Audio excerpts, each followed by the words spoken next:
All right, we are gathered here today at Cardinals Camp 2025. Moments ago, Dani said the big camera is my ISO, so we know we're absolutely ready to go here. Paul Calvisi, wow. Darren Urban. You're not giving any context? I'm going to start actually with how the first padded practice ended, which I think says it all in training camp. Here's the following. Did you guys hear this? We're all standing in the same general area. It was third string against third string. Might have been fourth string against fourth string. I'm not exactly sure. But the very last play from scrimmage was a spectacular touchdown catch in the back of the end zone. And a very prominent player, I'm going to protect the names of the innocent here, behind us yelled out, "Wow, touchdown, great catch." What's that guy's name again? Literally didn't know the receiver's name. I didn't get much of a reaction on this out of you, Darren. Are you offended? I don't want to rain on anybody's parade, but both referees called him out of bounds. Wow. I also don't want to rain on your parade. I was not able to be there at that time because I was getting set up for a sit-down interview. But I take your word for it. It was a spectacular catch. Was it by? I'm trying to remember. Was it Quez Watkins? Was it Tristan Jackson? So you know what? That little anecdote, that play-by-play that to me sums up training camp, any training camp, is actually further illuminating because Darren shuts me down with the particulars, right? He tells me that technically I'm wrong. And then Dani big-times me by saying I was sitting down for an interview with like the franchise quarterback or something. She spared me the name on that one just not to make me feel bad. So you know what? That does sort of summarize where we are here at training camp. We have fun here at State Farm Stadium, don't we, Paul? Dani, we'll get into a certain outtake that you tweeted out a little bit later. Not really sure if there's an agenda. I don't need any help looking bad. I'll just say that. We have the rest of Cardinals Underground for yours truly to look bad. Hey, can we, speaking of looking excellent, you have not shaven your mustache yet. You said our last recording that it was probably going to be gone by now, and it is still there. Well, and drawing plaudits all over the place, I've noticed. Well, I went up the food chain of decision makers just to see. There was a little event on Sunday in front of the fans, and should I get rid of it? They said no. It's still early in camp. But by the time the last TV preseason game comes around, because speaking of big time, Dave Pasch is going to head to Ireland for Week 0 on college football. You might want to lose it by the time the TV broadcast against the Raiders. And I said, okay, I'll take that as more than just a little hint. So that's sort of the game plan. Under advisement? Yeah. Is that what we're doing? So okay. The clock is ticking. But once again, nothing says training camp like a really bad mustache and a fully padded practice, which true. We break down rep by rep, do we not? It is amazing. By the time we get to week 1, we're like, what were we doing? But it's all we have at this point. We're trying to figure out, okay, where do certain players stand? I'll give you 2 quick takeaways. You guys can agree or disagree here on Cardinals Underground. I know you will. Everyone's mission and objective is to be regular season ready by the time you go to New Orleans. Mack Wilson Sr. looks regular season ready. Might want to put him in bubble wrap right now. And then there are other guys who are sort of playing their way into shape. Calais Campbell. And he said as much to the media in the offseason, right? I mean, he's looking good, but I sort of look at Calais, I go, you know what? We still have 4, 5, maybe even 6 weeks to go. He's sort of getting himself. He knows where he needs to be at what point, and then there's everyone else who's in between. No, I think, it's funny. After that first pad of practice, it was Kyler Murray's time at the podium after practice, and the first thing he said was, it was not a good day for the offense. We played really well in camp, and this was our first bad day. And, of course, this is the day I got to come talk to all you all. And I don't think he was thrilled about that. The one thing I noticed with the pads was that the defense stood out. And when we talk about the pads, it's crazy that we're putting so much emphasis on this and everything. But at the same time, it's like, for those of us who are trying to see, especially on a team that built up its defensive line, you literally can't get any real sense of what either line looks like until the pads come on. So it is a big deal for that first day. It's interesting in camp of what we are watching is we don't know the true goal of certain drills.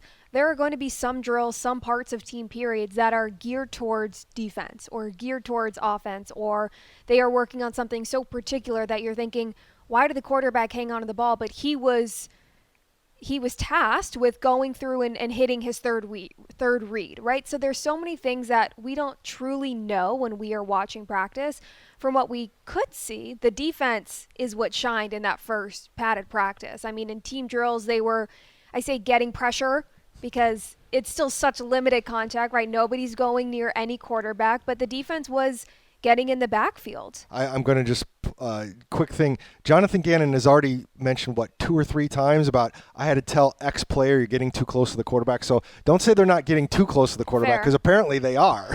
What I do want to keep my eye on when we're doing team drills is who is earning first team reps. It's not solidified this early into training camp, especially this far out from week 1. What it does tell you is who is picking things up physically, mentally, to go out and earn those reps. And so when you see a rookie like cornerback Will Johnson getting some first-team reps, that is big. When you see it's outside linebacker Baron Browning opposite of Josh Sweat, that is telling. That's what you can really gather from these early team drills, what they have their pads on. Is there any position more contested right now than the inside linebacker spot next to the Mike linebacker in terms of the number of guys who have run first team with Mack Wilson Sr.? This is true. I mean, let's name names right here. It's everyone from Owen Papo to Akeem Davis-Gaither. You've seen Cody Simon. We even saw Zaven Collins. I know. I'm surprised you didn't lead with that, Paul. I was expecting you to bring that up right away. You know, I just I didn't want to, save the flex for a little bit later on the whole Zaven Collins. I don't know. It was 2-3 months ago we identified it and we really, got shouted down around here on Cardinals Underground as Paul, where's your oven mitts? Some sort of hot take. But no, when you are so loaded along that defensive front, if you're looking to get your best dudes on the field at all time, your best 11, and then all of a sudden, wait a minute, Zaven Collins has the ability to literally play 6 different positions within a defense. And he probably will.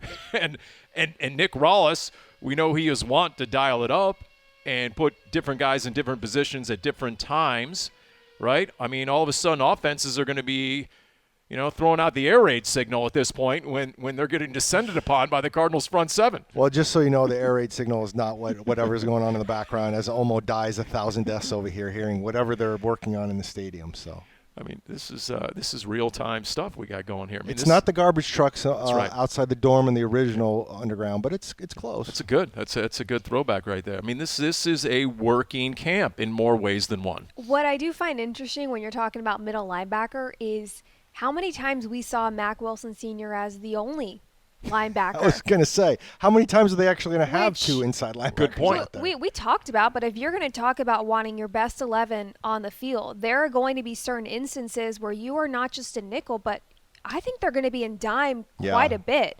It all is really going to stem from what they're going to decide to do at cornerback, because when you're not having Starling Thomas, who was placed on IR. Gannon said he's going to be out for the year. It's a reported torn ACL.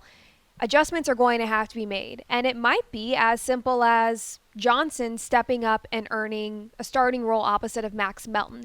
From what we've seen, though, there's a good chance that Garrett Williams will move outside quite a bit and not just stay in the slot corner. And so if you're going to move Williams outside, we've seen Rabbit Taylor Demerson come in and join Budda Baker and Jalen Thompson. So I think they're going to get creative, and I think we're going to see Garrett Williams play outside cornerback more than we have in his time here. I think he was, in my opinion, he was always going to do that even before Starling Thomas got hurt. Really? Yeah. I do think not as much as he's going to now, and I absolutely believe, based on how they've been lining up, that Garrett Williams coming into this camp, because we saw it before Starling got hurt, he was going to be one of the 2 cornerbacks when you were in a base defense. Now, I think we all agree that most of the time they're going to have 3 corners out there or 5 defensive backs. And in that case, Garrett Williams is probably going to be the slot. But I've noticed that every time they've lined up in base, almost every time they've lined up in base, and they've only got 2 safeties and 2 corners, Garrett Williams is one of the outside corners.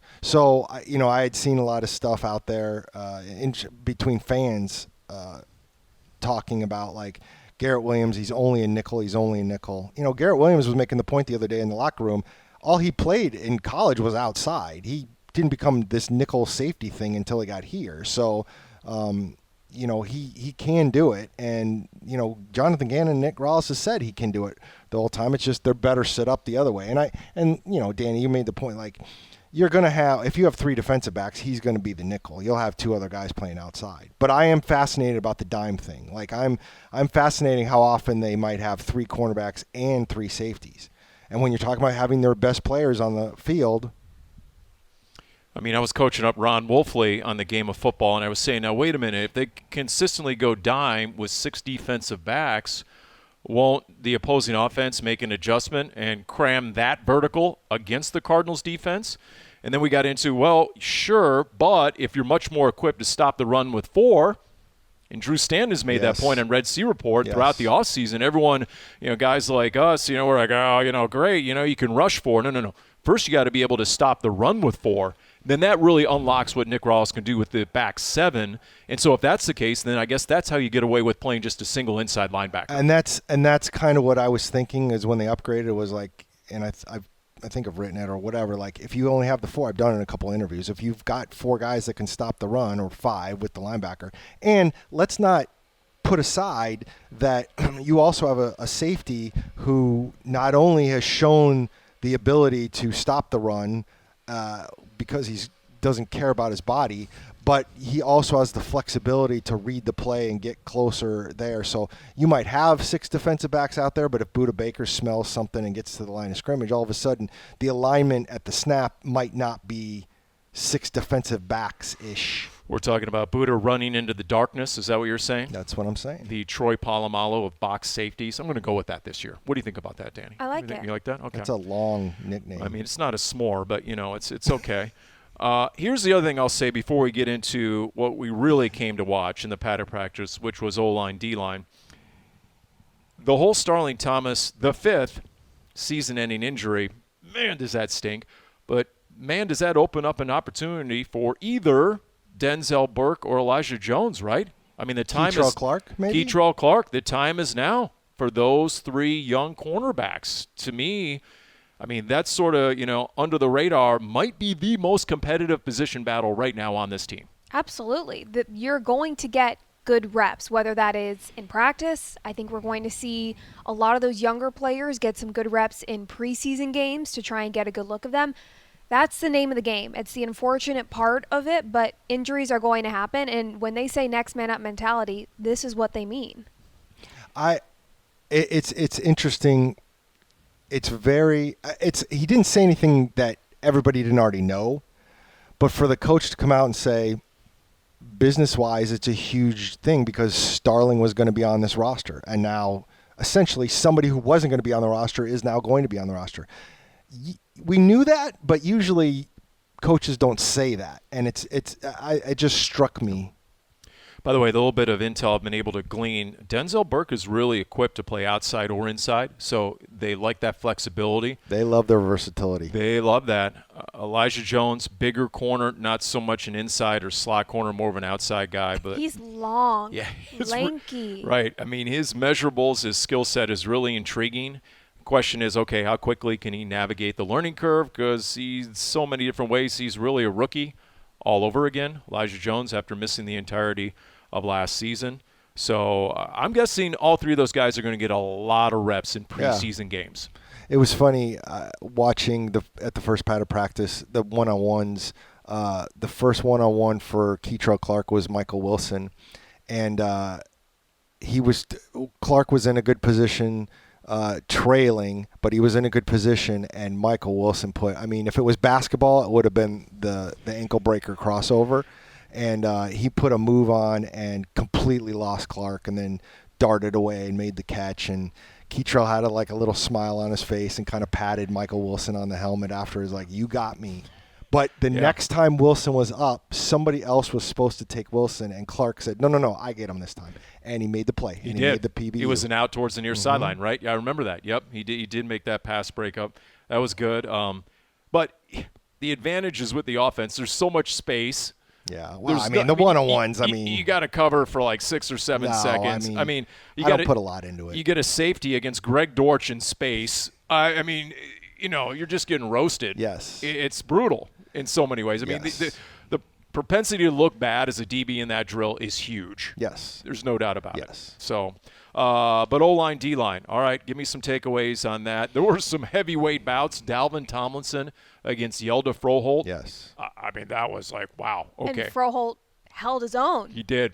Because Paris Johnson Jr. earlier in the week had said he was excited to go up against Tomlinson, called him a wall, and then Froholdt held his own. I know we'll probably touch on AQ Shipley in a minute, but AQ is even before he was just hired to be the Cardinals color analyst to replace Ron Wolfley. He's a guy who broke. He loves Hjalte Froholdt.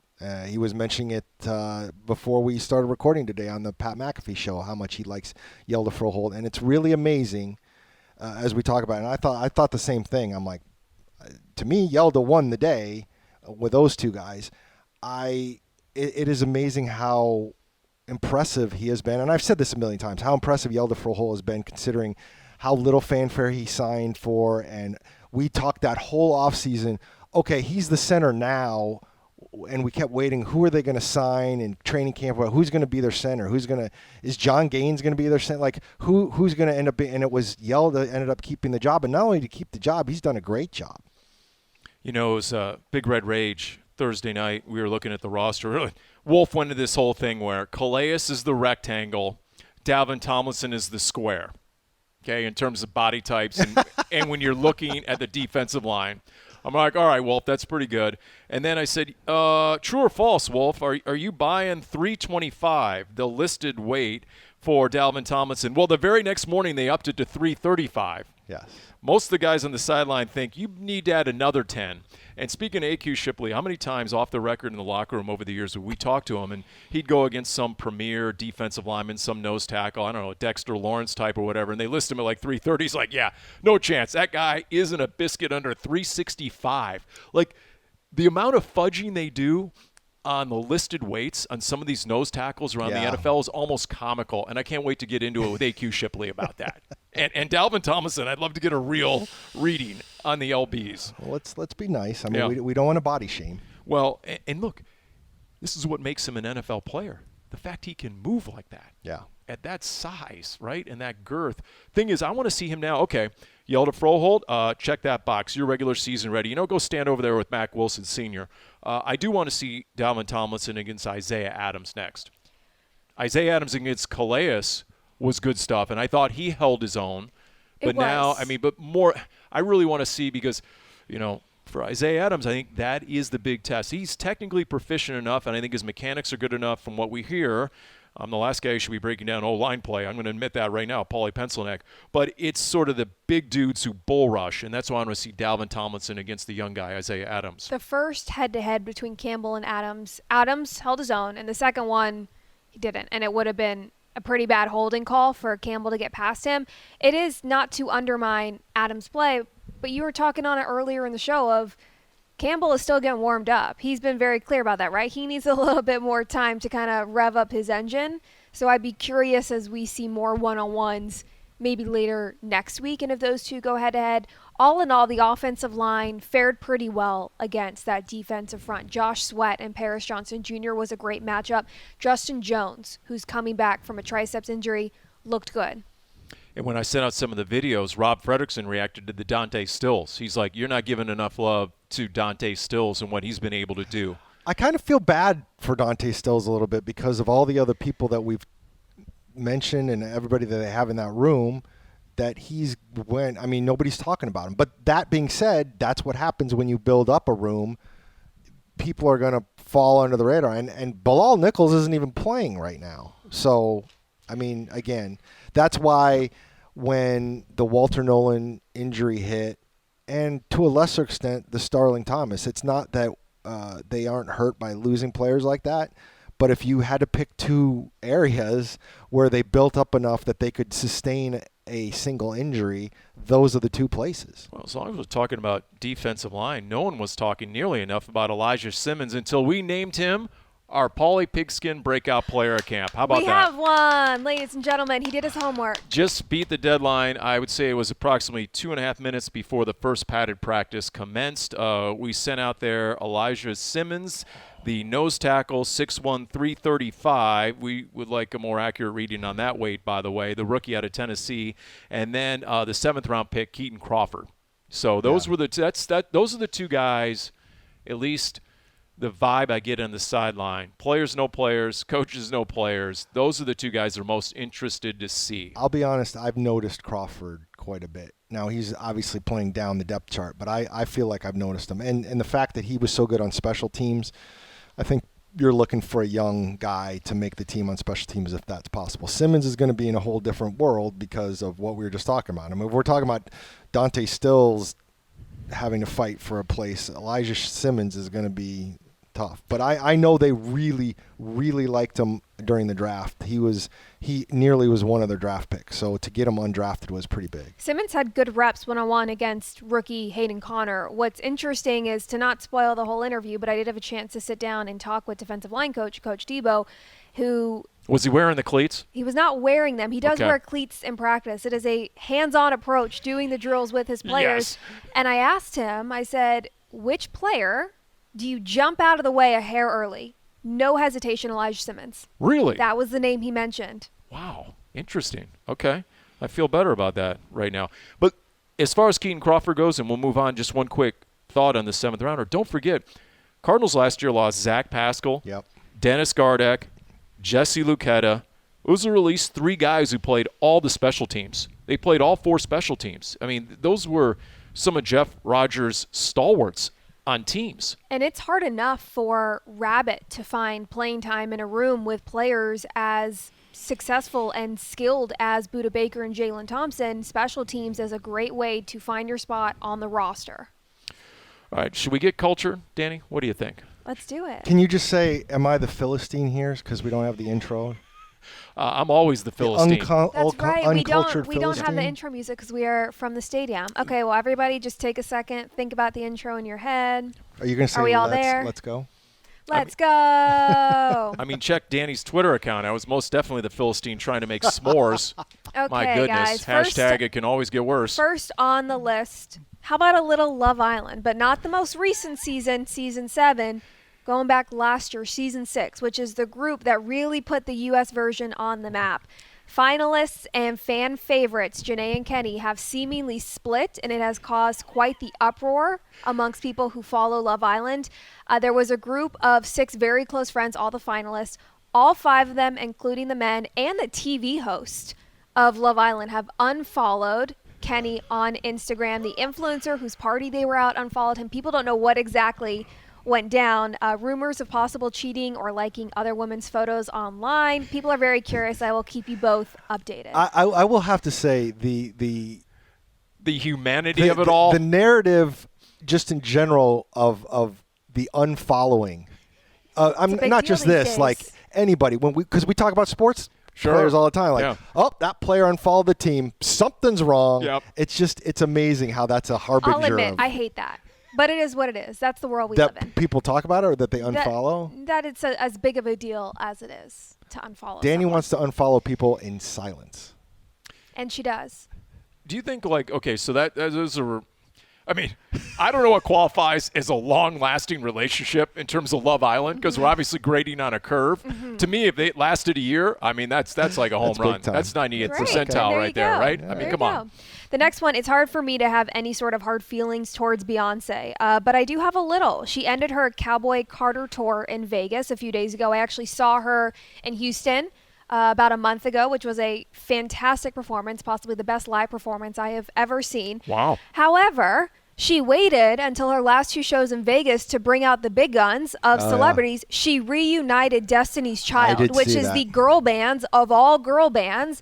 And they looked and sounded incredible. They are still in sync with not only their stepping, but the height difference of their heel to the stage. They still have it. I am really sad I didn't Where get to see was that. where was her? Was it they in Vegas? It was in Vegas. See, Paul Coro, good friend of mine. You know Paul. Sure. He was there with his wife and kids, so he got to see all that. He was blessed to see Destiny's was. Child. You know what? Paul was ahead of me in the Paul Power Poll here locally, but now he fell That's behind true. me, the whole Destiny's Child thing. I'm sorry, Paul. I'm sorry. Okay, this last That's one. a negative. This last one I will say is courtesy of my training camp roommate, our team photographer, Caitlin Epps. So shout out to her. Wait, didn't Caitlin Epps curl? Yes. I mean, shouldn't we I'm be? sorry, but it's her professional name is still Epps Photography. So if you want to follow her on all social Just media saying, platforms. I think she gets irritated when So, you don't say it. Caitlin is the one. I mentioned this when I was talking about influencer Trisha Paytas and the theory that Aquaman. yes, Aquaman that when her children are born on the same day that major celebrities die, that those celebrities yeah. have been reincarnated as her children. So Caitlin brought up the discussion point. It's really more of a question for the two of you rather than culturing you. If you could have a new child, no offense to your already born children, a new child that is a reincarnated celebrity, who would you choose? Celebrity? It would have to be a celebrity. Oh, Yes. my goodness. Wow. I'll get the ball rolling because I've had Okay. a little bit of time to think about this. Right. I think Robin Williams would be a great answer. That kind of personality and humor. Yeah. I don't know. As long as it he would didn't be live at tough. home, because that would be mentally exhausting. I mean, if we're just talking about the surface part of it, I mean, I don't know if I want to be having a kid reincarnated into somebody with all due respect to Robin Williams, had a lot of mental issues in terms of like he struggled his whole life. It's hard enough being a parent when everything is quote unquote normal. That would be kind of tough. I'm saying more the humor. Okay. Princess Diana is another good answer. Sure. I don't know. Warren Buffett, generational No, wealth. How about that? man. Yeah, that's a This Larry conversation, Bird. I think this conversation worked better, and it was just Caitlin and myself in our hotel room. Yeah, well. But that's it. You both have been culture. You're welcome. Could have been teed Okay. up so we could have thought about it better. Can I pose a follow-up question from the back here? Yes. The footwork comment about Destiny's Child, where you're Yes. measuring it to within inches of high heels. I mean, what are you for real on that? I mean, When you look at the photos, just the synchronization it is almost precise the way they are stepping to the same beat. so when you sit down with Kyler Murray, you should show him a video of that footwork, and then just get his comments on that sort of footwork, because there's so much made by Drew Petzing of his quarterback's footworks and left foot or right foot. Do you think the quarterback would respect that, or would he just get up and walk away?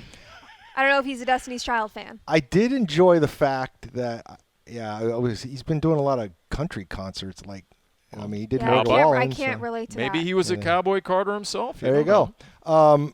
I did find it humorous with Kyler talking about what makes a good quarterback or how you have to be successful, and he was talking about being good at the boring things and acknowledging that he has had to be reminded over and over to work on the boring things over and over and over, because that's what makes you elite.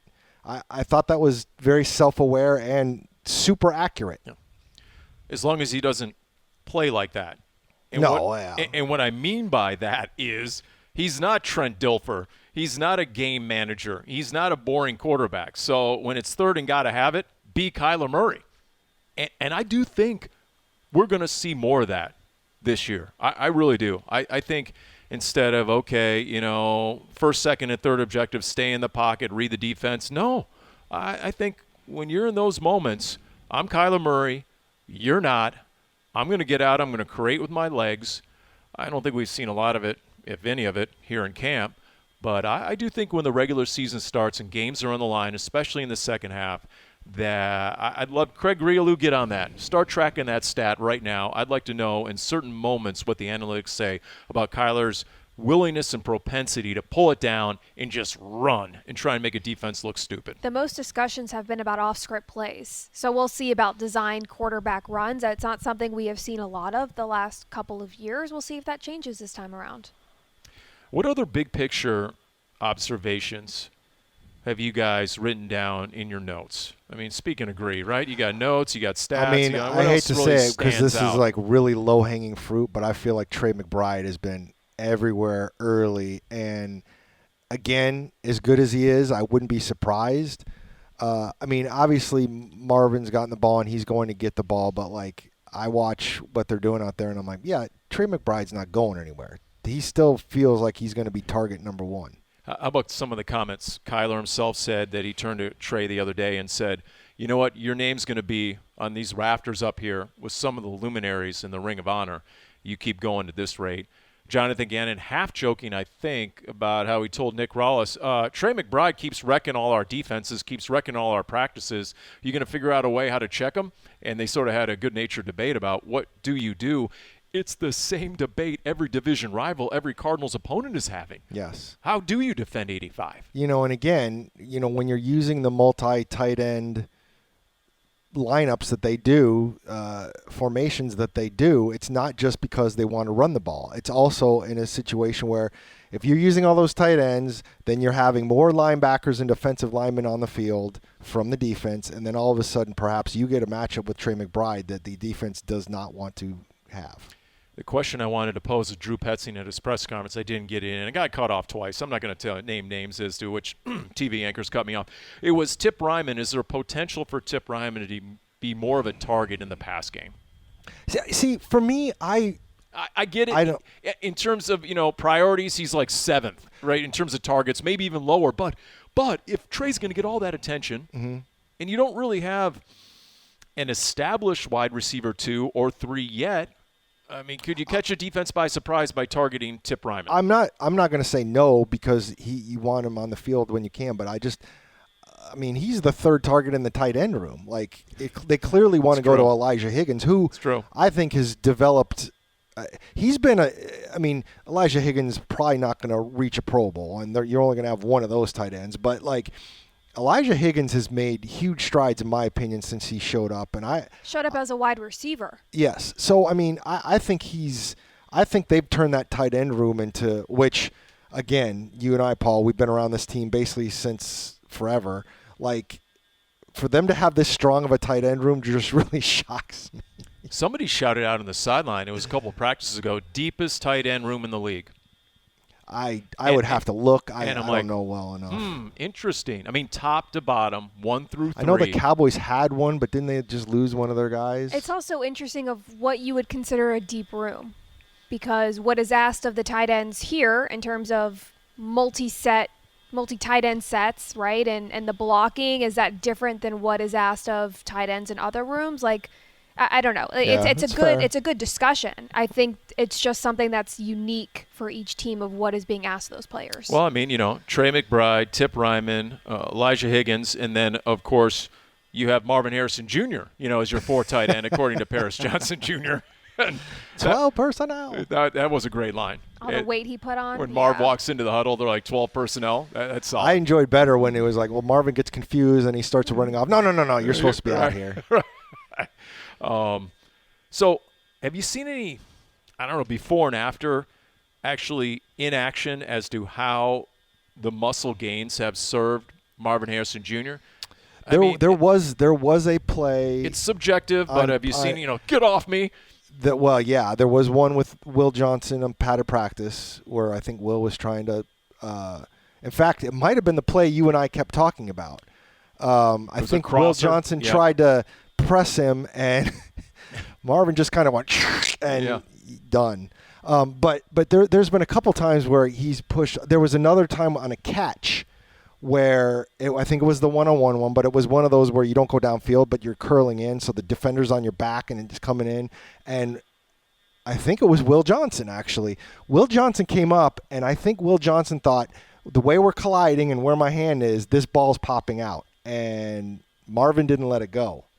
And I think Will Johnson looked a little surprised, like, wow, I didn't dislodge that ball. And that's what people are talking about. I had a question in the mailbag this week about how many times last year Marvin lost the ball because the defender could get his arm in between his two hands. Now, I'm like, well, I don't think they have stats on that. I do remember it happening a couple of times, and I don't care how strong you are. If you're an NFL player and you're getting an arm between those two arms in the speed of the game, it's going to be hard to come down with Rams that ball. game, he had a touchdown.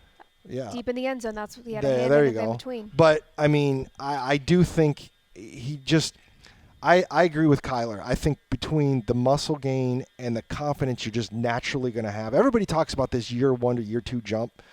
I don't think it's about the learning curve to me as much as the confidence. Anything else. I remember covering this team for the first time, full-time in 2000, and then you're kind of learning your way.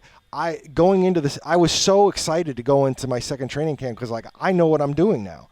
I think even if you're you don't know all the nuances of what you still have to learn. There's just a part of every person that goes into the second year of whatever it might be, and you're like, okay, I can do this as I've done it. Absolutely more comfortable and confident in himself, and that shows in his play. That shows in how he speaks to the media. What's been key about the weight Harrison has put on is that it's muscle. That's how you can add weight and keep speed or actually get faster, is not putting on fat, but putting on muscle. So to put on seemingly 11 pounds of muscle is going to do nothing but help him. It's going to help him be stronger in contested catches, help him be faster when he's breaking his route. So ideally, we should see, I don't want to say a completely new Marvin Harrison Jr. because he had a good rookie outing, but a very elevated version of what we saw. It's going to be different. You know, the physical strength, the mental strength, the confidence. I think the way they use him, I mean, you've already seen him in motion more in camp. Dare I say you've seen the cheat motions in some of the drills that the Dolphins love to use with Jalen Waddle and Tyreek Hill. Okay. Craig Grillo had a stat. There was some sort of analytic where he was only in motion 7 times last year. Yeah. So I where's think the sauce? I think it'll be different in so many ways. So we'll see. I mean, look, if he can just increase his rate of contested catch, what does that do for this offense? A lot. Yes. It does a lot. So beyond that, I'm trying to think any other real standouts in terms of questions, right side of the offensive line, I'm still wondering about. There's no doubt about it. Isaiah Adams tracking well. We'll see. You haven't gotten to the red-white practice yet. But, Jonah Williams, okay. And if not, Kelvin Beachum. I mean, it is amazing. You'll see a rookie in those O-line, D-line drills, and they'll struggle, and they'll be all out of sorts, and then Kelvin Beachum will make it look so easy. Yeah. The best at anything in life are those who make that task look easy, and that's what Beach does. Yeah. So I guess he's always the fallback plan there, but we'll see. All right, what else do we have in terms of winning behavior? Are we going to go through this right here? We could do winning behavior. No sounder. But, we all want winning behavior. I'm waiting because I thought maybe we edit that in later, but I was also waiting on Cardinals Birdwatch that we would edit out something later, and then my s'mores gaff ended up in. I'm not in charge of the edit. Dani. Okay, you know what? This is a good place to start. Explain what we're talking about and why is there already beef between the two of you? I don't have beef. So maybe it's Matthew over there, my mustachioed colleague over there. I don't know, whoever's responsible for the final edit. We did Cardinals Birdwatch, and we had a campfire because it's camp and any excuse to have s'mores. Of course we did, yeah. And I was unable to professionally conduct myself because I got off on a laughing fit watching Paul try to make a s'more. And I had to call an audible in the moment. And we were both under the impression that would not make the final edit. And much to our surprise, it did. And you know what? That's winning behavior, is for that to make the final edit. Right. We all need a little humor in our lives, true. Paul. Yeah, that's right. I'll take one for the team on that front. I mean, come on. I grew up in the Silicon Valley. I didn't go to any stinking campfires, okay? I mean, I thought s'more was like a stock ticker, S-M-O-R. What else do we have? The Earth is spinning faster this summer. Now, yeah, it's not just this summer. I did read the whole article. It's been doing that for a while. Yeah, we're talking about milliseconds, but after a while, it catches up with you. It does? Yeah, eventually. 1.34 and 1.25 milliseconds. Shorter than 24 hours. That adds up over however many years we've been around, Paul. What's the margin of error in tracking milliseconds per 24-hour period? Because I would like to argue I am not a physicist, that we can't even rely on these figures. And I did not stay at a Holiday Inn Express last night. I don't know. What is the 95% confidence interval with the degree of margin Why of error? Why you got to be thing? a hater? Okay, let's move on here. Okay. Coming from the guy who is consistently a hater whenever I bring out something that's fair. Culturally savvy idea here. Astronomer and the Gwyneth Paltrow video. Yes, we talked about the Coldplay couple last week. Oh, boy. The CEO eventually resigned. The company, what was it called? Astronomer.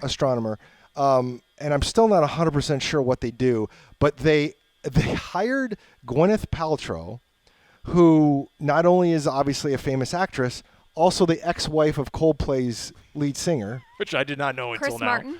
And they hired her to do a minute-long video where she answers a couple questions about what the company is all about. And it's so nice that you're now interested in our company. So as long as you're as long as you're here and you have interest in our company, here's what we're about. that's pretty. I did see someone say it would have been cooler if they'd been able to get it out a couple days earlier than that because some time had passed. But so much legal still, work behind that to get that I mean, approved. still a fantastic pivot considering where they were. Great crisis management Yes. to take advantage of all the engagement. I did see online that supposedly the man behind the affair is suing Coldplay. I did see that reportedly. On what grounds? Ruining his life. Distress, emotional distress, maybe? Okay, yeah. Maybe in a civil court, damages of some sort. Okay, I can see that. But that video, big time winning behavior. Yeah, Ryan Reynolds apparently behind that his as well. company, yes. So sort of remind you ever seen the movie Big Short on the whole real estate collapse 2008, and for all the financial minutia, they got Margot Robbie in a bubble bath to explain all the financials, and so it was sort of akin to that. Marvin Harrison Jr. eating breakfast. Okay. As the key to muscle gain. I thought that was interesting. I'm far enough away from being in my early 20s, but I do recall being in a place where I never wanted to eat breakfast. And it was just funny when I'm hearing Marvin Harrison say about one of the things and then obviously it's not the only thing, just going eating a bunch of eggs isn't going to put on 9 pounds of muscle or 11 pounds of muscle. But I don't know, work for Rocky with all the raw eggs, in the morning. But when he said, I just started eating more, I never like to eat breakfast, and I realized the importance of a good breakfast early in the morning. And I'm like, and I said in the press conference, I said, doesn't that make you like every other 20-year-old? And he goes, yeah, it's just getting adult. But it is funny how when you're that age, you have no desire to actually get up have early. breakfast. Actually, I mean, Dani's sitting early. here drinking a protein shake instead of In my defense, I had a 5:30 wake-up That's call true. for a 7 a.m. interview, and then I'm here, so I didn't really have breakfast time. She's a grinder, Paul. Wow. Okay, that's good. All But right. When you see JG, shout out your wake-up call with him. There you go. He's the one who likes to get up at 5 a.m. and work out. He's not the only one. But anyways. Fucking Darren. That's good. But anyways, I found it humorous that Marvin Harrison's like, these guys are pro athletes and they're here and yet they still yeah, I decided I probably should start eating breakfast. I'm like, yeah, you sound like my kids. Yeah, good for you. My oldest son at one point, there's been so many times where I see him, and he doesn't live with me anymore, but I see him and I'm like, hey, did you eat lunch yet? And he goes, no. He goes, I haven't eaten anything today. And it's 1 o'clock in the afternoon. I'm like, what are you doing? I told you what the new barometer, the gauge is for productivity at Casa Calvisi with 2 teenagers during the summer. When I get home after work, were you more productive than Cheeto, the dog? For example, yesterday, Cheeto woke up my 15-year-old at 12:30 because he was due his treat. So he said, I always get my treat around noon. You're still sleeping. And he woke her up. Cheeto, and I said, well, you failed. The dog was more productive than Wait, you is your today. daughter not in school yet? Not yet. No. Wow. Can't come soon enough. Let's just put that. Okay. Cheeto. So, my goodness. All right. What else do you want? Here's my final question. What else do you want to see between Cardinals camp and the first preseason game? What else are you like, okay, you know what? It'd be nice to get an answer to that. It'd be nice to see that player flash here in this situation. Is there anything else that you'd like to see other than the obvious, maybe some of the injured guys return ahead of schedule, but if we're not going with low-hanging fruit like the injury stuff, I think that's a really good question because I'm not sure exactly what's going to get answered. I'm sure they're going to have those one-on-one drills again, and I do want to see again when we talk about some of these offensive linemen going against some of these veteran defensive linemen and how they hold up. It was funny. I was talking to some other people that I can't remember if it was Zach or Gree, but we were talking about Justin Jones going against somebody down the depth chart with the offensive line. And it's going to work out that way because they have so many players in the defensive line. You have a guy that was one of your starters last year and probably still could be one of your starters, and he's going to go against a guy who may or may not make this team because of how deep you are at the defensive line. I mean, that's great help for the offensive linemen. I mean, I'm hoping their defensive linemen are getting the kind of work they need too. But I'm fascinated to see how some of these upper depth chart defensive linemen, Isaiah Adams in particular, continue to hone their skills against these guys that they built up, and probably the offense in general. I mean, Kyler said, okay, that first pad of practice stunk. Okay, let's see how good it gets. It's hard to not say offensive line or cornerbacks with the opportunity that is there, who is going to step up and make the most of those reps. You can talk about wide receivers. Is there going to be a wide receiver too that's really going to solidify themselves with that role? We even talked a lot about Zay Jones. I think he's looked good. So what kind of role is he carved out? Greg Dortch, is he going to have a similar role in the past, or is that going to be expanded? There's a lot of things that it's still early, and to Darren's point, how much are we really going to gather from training camp? Only a certain amount. There's a handful of things, especially on the offense. I don't think it's locked in yet, but unlike the last couple years, I do think there's a chance they could be padded up for the red and white practice, where the last couple years they haven't been. On Saturday. So that's a big day for the fans. Make sure you get your tickets. Obviously, red and white practice on Saturday. What's the date? Was that the 2nd? August 2nd? So make sure you go to azcardinals.com and get your tickets. They're free. They're free, and parking's free, tickets are free. And if they do end up being padded out there on Saturday, I mean, it's never going to be like the old days where you're actually scrimmaging. We're way past that. But if they're padded up, I mean, it makes for a little bit more interesting of a practice, and it'll be fun. It'll be a fun day, and then we'll wrap up that first. Then we're into a game week. It's crazy. A live goal line drill. How long ago was it? Red and white, they would do a live goal line drill. It wasn't that long ago, was it? It wasn't as long as, I mean, I know Wisnut used to do it. I think Arians might have done it a couple times, but like we're long past the full-on scrimmage at the walk-up Sky Dome in Flagstaff. By the way, I hope the two of you appreciate State Farm Stadium. Can we just get a golf clap for climate control? Did you happen to see Back Together Weekend, and as they popped around all the camps, including Cardinals camp? I mean, Raiders are outside in Vegas practicing. Insane heat in the Midwest, like Kansas City Chiefs heat index is like 105, and they're out there practicing in the middle of the day. East Coast Commanders camp. I mean, there's some Panthers, the Texans, the Colts, all that humidity. And you know what? I used to be a believer. Okay, good, tough, get guys in shape. Now with a 17-game regular season, I really wonder if some of those teams fade. Yeah. Like, remember, it was a good 10, 15 years ago now. Remember that camp Mike Singletary ran with the 49ers? Mm-hmm. And it was like medieval. And they came out and they started like 8-2.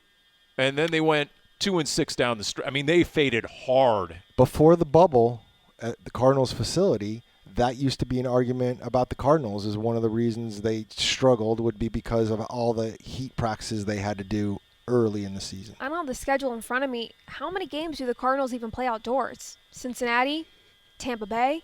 You know what? That's a great observation. A buddy of mine, and Carolina's here. Those might be the only two even open stadium games they play in. See if I can find it right away. A buddy of mine sent me a stat, and I can't find it. But the Cardinals have the most indoor games of any team in the NFL this year. It's either 13 or 14. Wow. Indoor games. That's crazy. And again. Oh, Seattle. Seattle will be outdoors. That's true. Yeah, it's 49ers as well. So, I mean, you have a few, but still. So probably 13 indoors, I guess the math. Look, the way they're talking about building new stadiums these days, a dome is on the table every single city they talk about. Every single one. And sideline reporters salute that. And we'll leave you with that. Also with a shout-out. Jim Omohundro with a final note over there. Is that what you're going to throw out there? A.Q. Shipley, as we mentioned earlier, is now the Ron Wolfley replacement on the radio broadcasts and joining you, Paul. Well, that was going to be my segue there. As long as AQ, respects the sideline reports, that's we have to have a long conversation with AQ. I'm sure he'll love that. Yeah, it's but no, and we mentioned it a little earlier, but I can't reiterate enough. I mean, the combination of what I call infotainment, information and entertainment. Because why do people come to sports? Why do people come to football? As an escape. It's entertainment. Okay, it can't be all a math lecture. It can't be all analytics. I mean, there has to be the anecdotal. There has to be the concrete content and the analysis. I get it. But the very best in that role combine all the above. That's why Wolf, in my opinion, was elite. Because, I mean, he sounded like football. In fact, now, I don't know. I mean, he might get, now that he's eligible, a free agent, maybe the WWE is going to recruit Wolf. That's his calling, with a guy with a wrestler voice. Maybe he needs to go announce some of the wrestling events. We just hired a guy, A.Q. Shipley, who's already tied with the wrestling dude, Pat McAfee. So Wolf doesn't – we can only have one of them hovering around. Yeah. I have noticed Wolf's been around the practice. I mean, I know he's doing Arizona sports, but It's an interesting time, and obviously AQ is going to have a different style than Wolf did, but we've got a good crew, and hopefully you and Pash won't ruin them. And you know what? We're going to see AQ on a lot of these platforms, and talking to him real soon, like starting probably red and white. You're going to start hearing from AQ quite a bit. Not that he hasn't received already enough publicity via the McAfee show and getting retweets by Adam Schefter and so forth. So, yeah. Same thing happened when you got hired, Paul. A robust start for AQ Shipley as we disregard that. Yeah, we end right where we started. Yours truly taking strays on Cardinals Underground, brought to you by Pacific Office Automation.